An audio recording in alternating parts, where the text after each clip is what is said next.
Hello, this is Bob Gray Sr. Welcome to Ministry Moments every Friday, 3 o'clock Central Time. And we take just a few moments to deal with some very practical things. A lot of this comes from, I travel every week and preach, and young preachers ask me questions, young Christians ask me questions, and sometimes they text me, sometimes they email me. And I always try to do what I can. Of course, I've traveled so much. If you see this and you want to get a hold of me, be patient with me if you would. But I promise I'll get back to you. But some thoughts about the ministry. This is called Ministry Moments. You can go to solvechurchproblems.com and you'll see that as you scroll down under the homepage, you'll see us there. And you can go to Ministry Moments YouTube, and I would suggest that you subscribe. That way it'll come straight to you every week. And that way, some pastors take this and put their staff in a room and sit them down and make them watch it, poor fellows. But anyway, I'm a practical preacher. I'm that general practitioner Brother Howes used to talk about. That's me. And I like that. As a layman, when I first got married, we had our children, I wanted something to help me, something I could take home with me. And so that's kind of the way that these 49 years of in the ministry, what I've tried to do. Honestly, if you get my tapes, and by the way, when you go to solvechurchproblems.com, we started back to 1980, the very first Sunday that I came to Texas at Longview Baptist Temple, and you can follow up as we go along there. Welcome, Ministry Moments. Get your pen out. I want to talk to you about effective time management. Effective time management. There's just time is limited, and you haven't got time to fool around. You haven't got time to mess around at all. You got to make everything count. And so let me give you some. I wrote this down. If you don't schedule time, you'll waste time. Let me say that again. If you do not schedule time, you will waste time. You don't want to be around time wasters at all, because it'll eat you up time-wise, and you won't be able to get done what you have to get done and must get done. All right, here we go. Number one, the first thing about effective time management, schedule all 168 hours in the week. There are 168 hours in a week. Now, you schedule those. You put Jesus first. Matthew 6:33, seek ye first the kingdom of God. It does not say seek God first. It says seek the kingdom of God. And so you want to schedule your church time, your quiet time, and all of that, and schedule time for your family, and schedule 168 hours. But make sure that you do it so that you're productive in those 160 hours. Don't waste time. You haven't got time to waste. The one lot of truths from Brother Howes, Brother Robertson, and Lester Roloff, but to love the moment, to get the most out of the moment. Brother Howes taught us when you counsel with somebody or deal with somebody or preach or teach, put blinders on. You focus on what's in front of you, not what just happened or what's going to happen, but what's in front of you. And he's absolutely right. So number one, schedule all 168 hours of the week. Number two, remember time is an event. Time is an event. Time is not seconds and minutes and hours and days and months and years. No, time is an event. It's not the Sunday school hour. It's a Sunday school event. It's not the preaching hour. It's a preaching event. So there is something when you that you've got to get out of each of the hours that you have, and on purpose. Time is an event, and it ought to be an event associated with that time. So number one, schedule all 168 hours in a week. Number two, remember time is an event. This is a big deal when you're counseling somebody. This is a big deal when you're teaching Sunday school. It's a big deal when you're teaching Wednesday night. It's a big deal when you deal with different leaders in different parts of the ministry. You've got to focus. You've got to realize this is an event that's happening right now, right in front of me. And I've got to get the most out, make the most out of it. So number one, schedule all 168 hours in the week. Number two, remember time is an event. Number three, avoid personal contact. Don't jump on me too quick now. Don't put that thumbs down on me too quick. But avoid personal contact. You said, what do you mean? When you're walking through the halls of the church, for example, it's all right to say, hi, how are you? How are you doing? But the minute somebody wants to talk to you about business, then you immediately say to yourself, I've got to schedule this at some time. And I will say, check with the secretary and I'll see you. Or I take out a 3x5 card and write something down and say, okay, we're scheduled to meet Friday afternoon at 3:00. I'll put this on the thing and we'll bring it back up then. You cannot afford to let someone be a time waster. You can't afford it. You can't do it. So you've got to avoid personal contact. There are some people that will just talk your ear off, talk a leg off. Now, if you want to talk to them about their family and about that keep it general and generic, that's fine.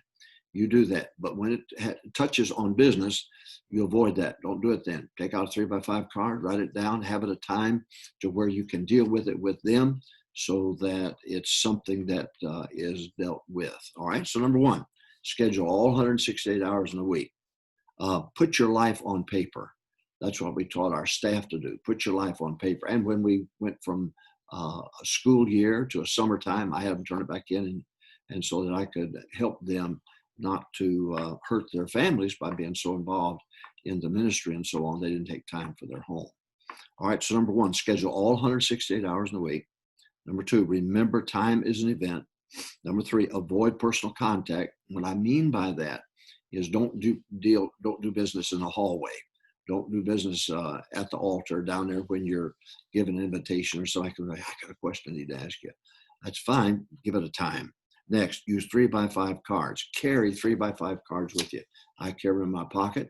If something comes up, I bring it out. If something, I'm sitting on the platform and I think of something, I protect that card and I write it down. And I give it a time so that I can put it back in my pocket. I don't have to I don't want to worry about it. And by the way, sometimes you forget. If you remember, you're getting older. When you start thinking about something and you'll say, I'll get that later, but you don't write it down, then you forget it and it bothers you, just drives you crazy. I found the solution was to have 3x5 cards in my pocket and write things down and give it a time when we can deal with it. All right. So number one, schedule all 168 hours in a week. Number two, remember time is an event. Next, avoid personal contact. What I mean by that, I'm not saying don't be friendly and don't take a few moments. I'm not saying that at all. But I'm saying if it even touches on business, then you give it a time to deal with it. Carry 3x5 cards with you. Number five, text. Oh my goodness. You can get on a phone, call somebody and they'll bend your ear for 20, 25 minutes. But it's so easy just to text people thinking about you, praying for you. Come by and see me Sunday night, or whatever it might be, or good job on that bus route, whatever it might be. But learn to text. Next, write memos.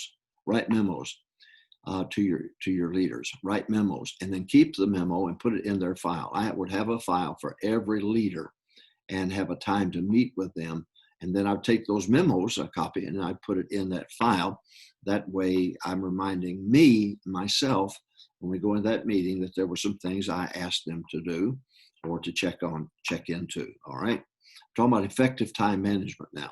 Number one, schedule all 168 hours of the week. Next, remember time is an event. Next, avoid personal contact. What I mean by that is don't let them bring you in, tie you down with having to think about an answer on something when you need a little bit more time. Pray about it, think about it, or talk to some other people about it. So don't do business in the hallway. Next, use 3x5 cards. Next, text.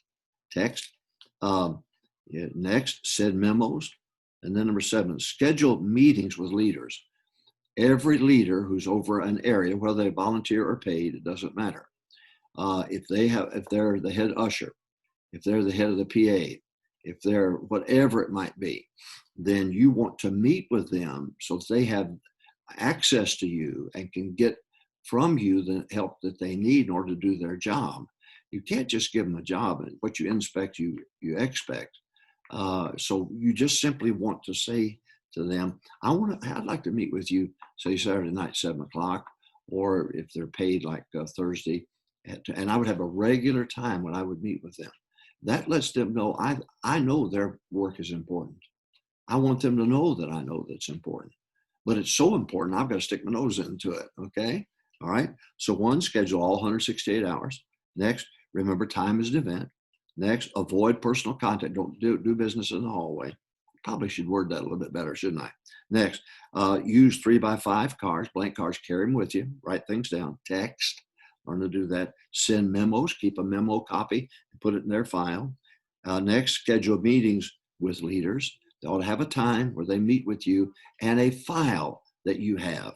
And I'll explain to you why you want that file. First of all, you want to put those memos in to remind you, because you'll forget. Next, have them bring 5 solutions for every problem. When a leader comes in and sits down, you say to them, look, they'll see the problem, but because they can see the problem, they can see potential solutions. If they come and say, I've got X as my problem, Pastor, what do? That doesn't help me. It's your area. You know what works and what doesn't work. So when you come into me and, Pastor, we've got problem X. Okay, fine. Give me 5 solutions for that problem. Let me choose one of those 5, because you know better than I do. It's your area, and I want you to be the expert in your area. So have them bring 5 solutions for every problem. In that folder, I have a copy of that memo that I already sent. I've said 2 or 3 memos, maybe. I don't know, but I sometimes forget. And so I want to make sure it's there to refresh my memory. So number 1, schedule all 168 hours in the week. Next, remember time is an event. Next, avoid doing business in the hallway. Does that sound better? All right. Use 3x5 cards. Text them. Send memos and keep a copy for their file. Next, schedule meetings with the leaders and have a file for every leader's meeting. Next, have them bring 5 solutions for every problem. Next, make a list of what they owe you at the end. So at the end, after you've dealt with it, let's say it's 30 minutes, you're through. Then you want to take a pen and say, okay, now, what is it that you owe me? We made some decisions here. You're going to do 1, 2, 3, and 4. Now, remind me so that I can write this down. Just tell me what it is that you owe me. Now, I put that at the bottom because the next week when I get that folder and I open it up, first thing I'm going to do is go to the bottom and say, did you take care of X, Y, and Z? I want to know, but I wouldn't know that if I didn't write it down. Last point. Aren't you proud of me? We're through. The last point, make a list of what you owe them, Now, when they come to you with problems, they give you 5 solutions. You say, oh, no, I think that second one, I think that would work best out of the 5. Okay. And at the end, you may have made some statements there. You ought to think about, now I think maybe I can help you with X. And let me write that down. I think I can help you with that. So I help them to do their job. But at the end of the bottom of that sheet, what I do is I have written down things that they owe me. So when I go to the meeting next time, it's the first thing I look at. And I said, look, now you said you would do such and such. All right. Did you get this done, this done, this done? Then at the end, I would say, now, did you understood I helped you with A, B, and C? I did A and I did B and I did C. I just want you to know, has it helped you? That type of thing. Okay. Now, this is just an effective time management that's so important. Oh, how time flies. I cannot believe I've been saved 63 years and 49 years next April 2nd, 49th year of the ministry. I can't believe it. I just cannot believe, Miss Gray, and I've been married 55 years. Can you believe that? Yeah, 4 children, 10 grandchildren, 8 soon to be 9 great-grandchildren. Well, you just can't beat that. But time flies by. And if you can learn to capture via a schedule and be an effective time manager, you're going to see that you get a lot done, and the people who work with you will get a lot done also. Well, I hope it helped you. Effective time management, and God bless you. Now, you be sure and join me now next Friday, 3 o'clock Central Time on Ministry Moments. You go to Ministry Moments YouTube and subscribe, and you'll get it every week just like that. If you go to solvechurchproblems.com, so much stuff. There's so much stuff there to help you. And you go down, you'll see Ministry Moments on that, the broadcast there, and you can just punch play and just watch it again if you want to. But take advantage of it. I've got quotes there. I've got daily ministry ideas. I've got sermons, free sermons you can listen to. I've got a blog, a weekly blog I write every week, and solvechurchproblems.com. So do that. Will you do that? Okay. God bless you. Effective time management. I hope this helped you. And maybe it might be things you can listen to over and over and over again. God bless you. Have a great day soul winning tomorrow.